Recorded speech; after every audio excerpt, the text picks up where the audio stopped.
जहां तक मुझे खबर है, सत्ताओं की मजबूरियां, इस वोट बैंक की भूख ने इस देश में जहां जहां 76% से ज्यादा मुसलमान हैं, वहां 4 नए विश्वविद्यालय, अलीगढ़ मुस्लिम विश्वविद्यालय बसाने का निर्णय लिया है।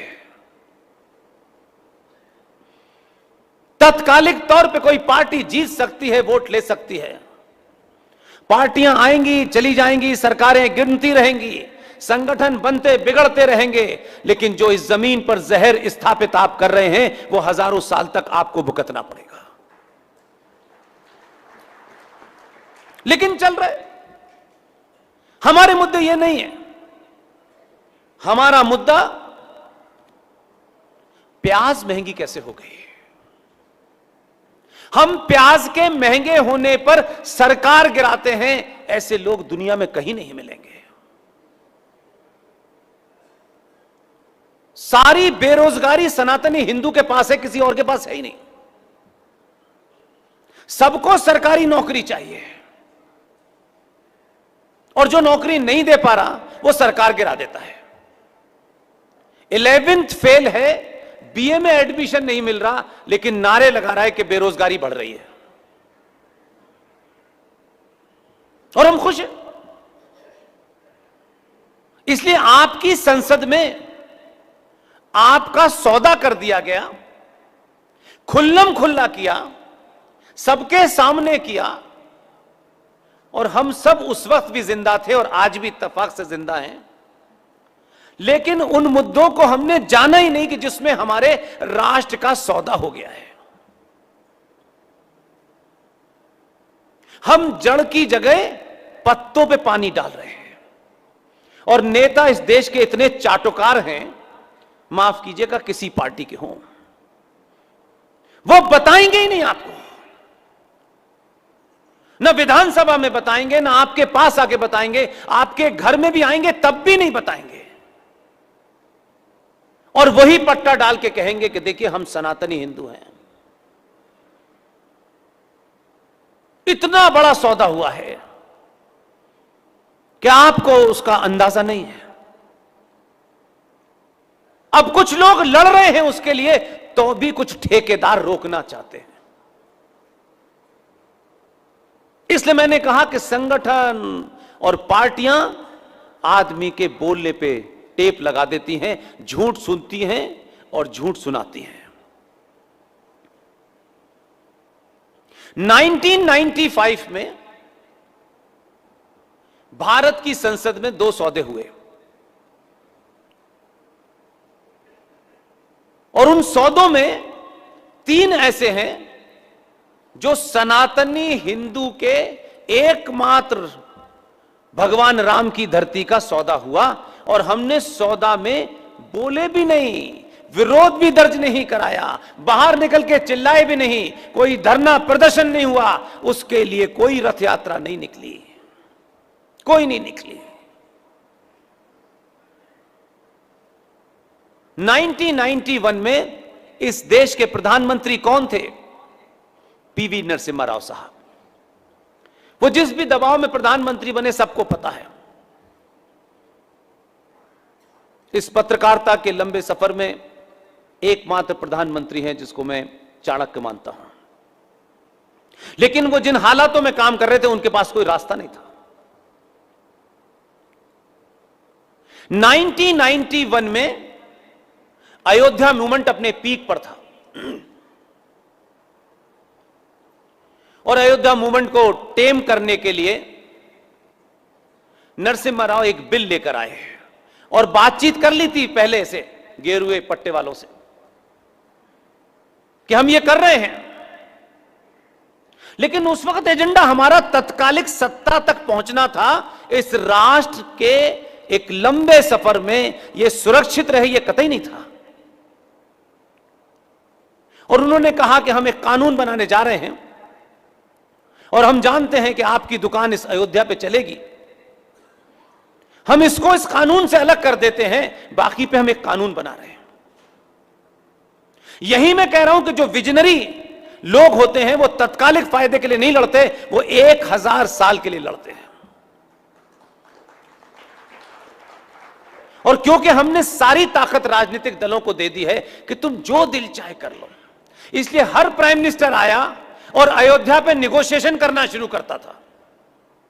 जैसे उसको ठेका दिया था हमने कि तुम प्रधानमंत्री होकर के भारत के 100 करोड़ सनातनियों की भावनाओं का सौदा करो। कोई कह रहा है कि यहां मंदिर मस्जिद दोनों बना लीजिए, कोई कह रहा है अलग बना लीजिए, कोई कह रहा है यहां अस्पताल बना दीजिए। सब कुछ मेरी भावना और आस्थाओं पे ही हो रहा है, यह सौदा जामा मस्जिद पे नहीं हो रहा। लेकिन हमने क्या किया कि भाई अयोध्या को निकाल दीजिए, बाकी पे आप जो दिल चाहे करिए। उस वक्त तक यह संचार क्रांति भी नहीं थी, और अब क्रांति आ जाने के कारण आप यहां बैठे हैं और खामोशी से एक कानून बन गया। उस कानून का नाम है प्लेसेस ऑफ वर्शिप एक्ट 1991। संसद में पास हो गया। उस कानून के तहत हजारों साल पुराने, जितने भी हजार आप लगा सकते हैं उतने साल पुराने, अनादिकाल के वो मंदिर जो हमारी आस्थाओं के केंद्र ही नहीं थे, जो शुद्ध रूप से साइंस के हिसाब से बने हुए थे, उन मंदिरों का सौदा हुआ कि भाई अब ये तमाम सारे मंदिर जो हैं इन पे विवाद हो रहा है, इसलिए विवाद न बढ़े, समाज में समरसता पैदा हो जाए, इसलिए हम इस मंदिरों पे कानून बना देते हैं कि आज के बाद ये मंदिर जितने भी हैं इनका जो भी स्टेटस 15 अगस्त 1947 को था अब वैसा ही रहेगा। हम मान गए, क्योंकि हमको तो अयोध्या दिख रही थी और हमने इस कानून को पास होने दिया। और 91 से लेकर 2021 आ गई। अपने दिल पे हाथ रख के देखिए, कभी इस मामले पे बात उठी संसद में? आज उठी? नहीं उठी, क्योंकि आपसे वो चाहते हैं आप भूल जाइए। 42,000 मंदिरों का मतलब है कितनी बड़ी जमीन, और वो आस्था के केंद्र जिन्हें बनाया नहीं जा सकता, वो शक्ति पीठ, वो सब चली गई। और हम खुश हैं। तो जो लोगों ने सौदा किया, छोटा मोटा सौदा नहीं किया, और वो दिया इसलिए कि नरसिम्हा राव को 92 के बारे में पता था। 92 होने के बाद 1993 में फिर एक सौदा हुआ, और पार्लियामेंट के अंदर कांग्रेस पार्टी के एक नेता ने एक अनाउंसमेंट कर दिया,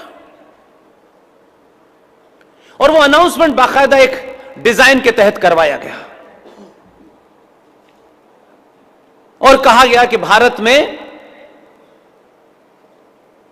मुसलमान, ईसाई, पारसी, सिख, बौद्ध ये माइनॉरिटी में हैं, इनकी संख्या बहुत कम है, इनको विशेष प्रोटेक्शन देना है।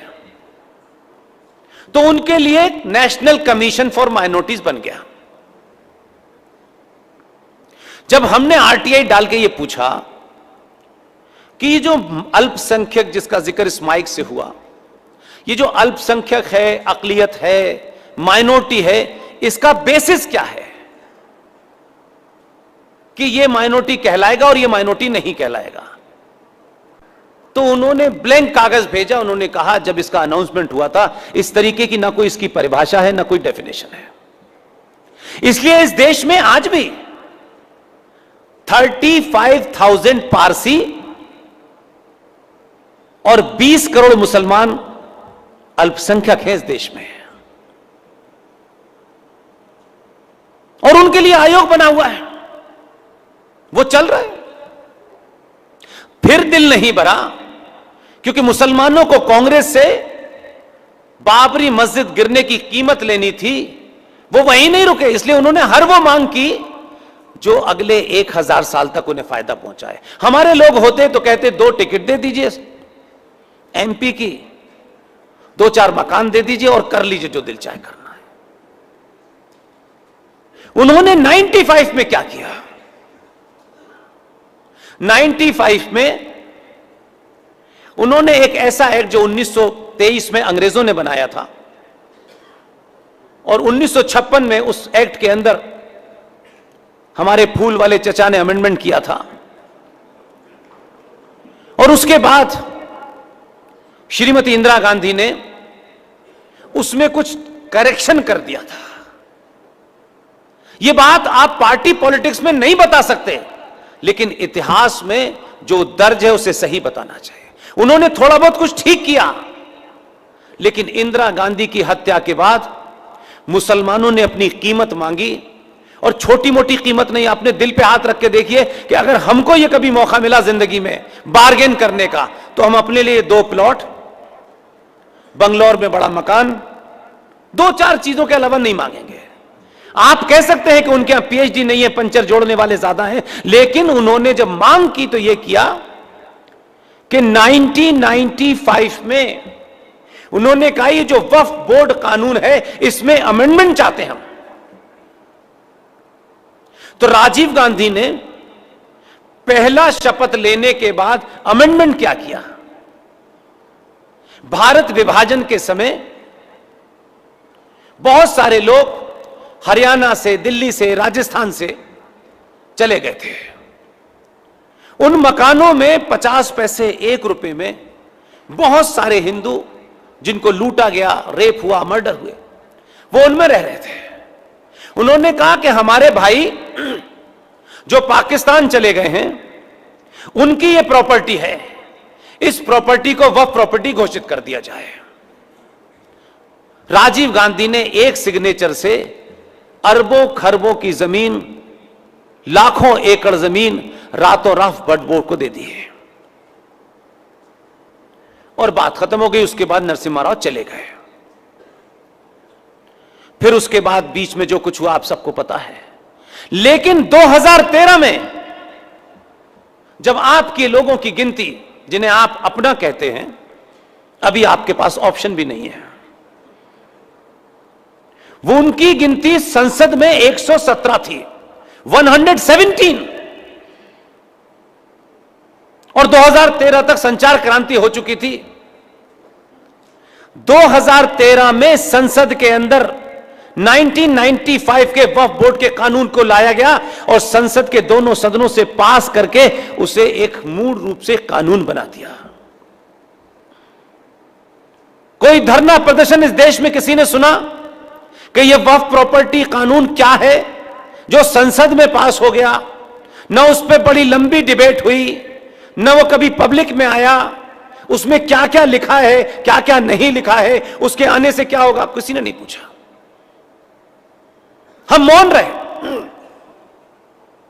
लेकिन उस अमेंडमेंट में 2-3 क्लॉज जोड़े गए,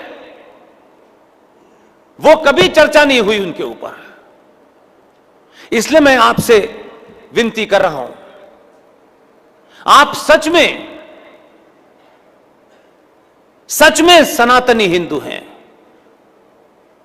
तो शीशे में खड़े होकर के 2-3 बार अपने आप से पूछिएगा कि मैंने इस राष्ट्र को, अपने परिवार को, अपने संगठन को, अपनी कॉलोनी को बचाने के लिए कुछ किया है कि नहीं किया है। 2 बार पूछिएगा।